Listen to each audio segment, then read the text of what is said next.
Selamat datang di channel Kisah Nyata. Bagi teman-teman yang ingin berbagi kisah horor, teman-teman bisa lihat di kolom deskripsi gimana caranya. Jangan lupa untuk like, komen, dan subscribe channel Kisah Nyata ini ya. Selamat menikmati cerita ini. Tapi jangan lupa, jangan dengerin kisah nyata ini sendirian.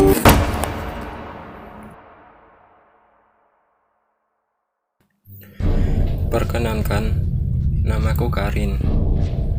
Pengalaman kisah hororku ini terjadi pada tahun 2017 lalu. Ya, aku masih ingat betul dengan kejadian ini.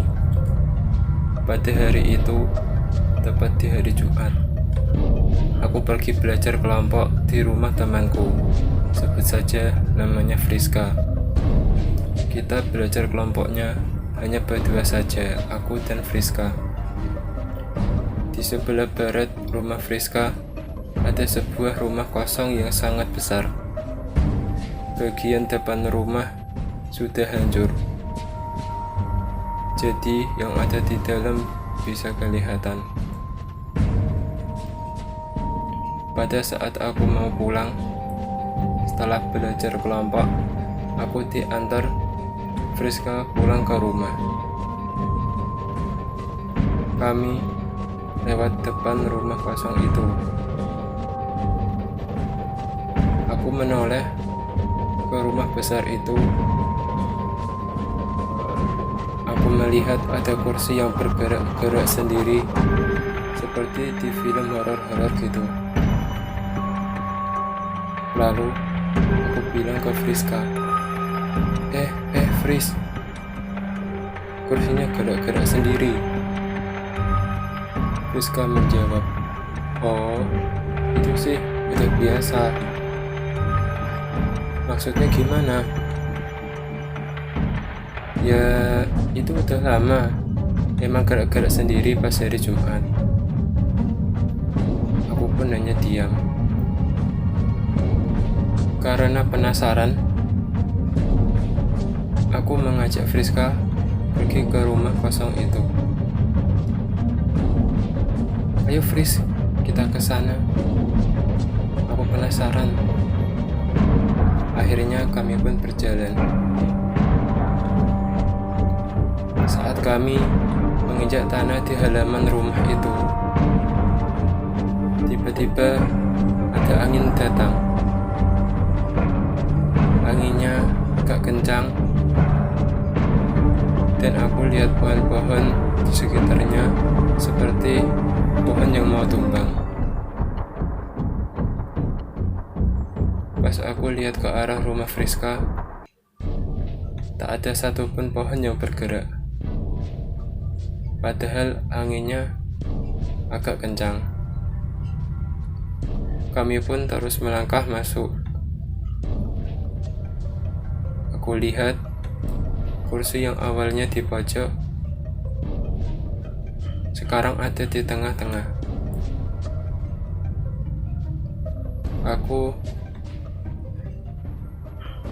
kaget dan takut. Kok bisa kursinya pindah sendiri padahal tidak ada orang di sini. Tapi aku terus melanjutkan untuk masuk ke rumah kosong itu. Saat di dalam rumah, aku lihat di sebelah pojok. Aku melihat ada seorang perempuan yang lagi nangis. Rambutnya panjang banget, menghadap ke tembok, seperti kuntilanak gitu. Pas kita deketi, tiba-tiba dia menoleh. Ya Tuhan, mukanya hancur berlumuran darah.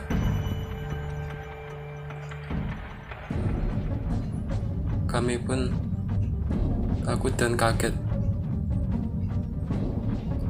Lalu Aku dan Friska lari pergi ke rumah kosong itu. Saat aku menoleh ke rumah itu lagi, kursi yang awalnya di tengah-tengah itu tiba-tiba ada di depan rumah. Sejak saat itu pun, aku tidak pernah belajar kelompok lagi di rumah Friska, karena aku masih trauma melihat wajah sosok gadis di rumah kosong itu. Dan sampai sekarang, aku masih ingat dengan wajah sosok misterius itu. Inilah kisah cerita hororku.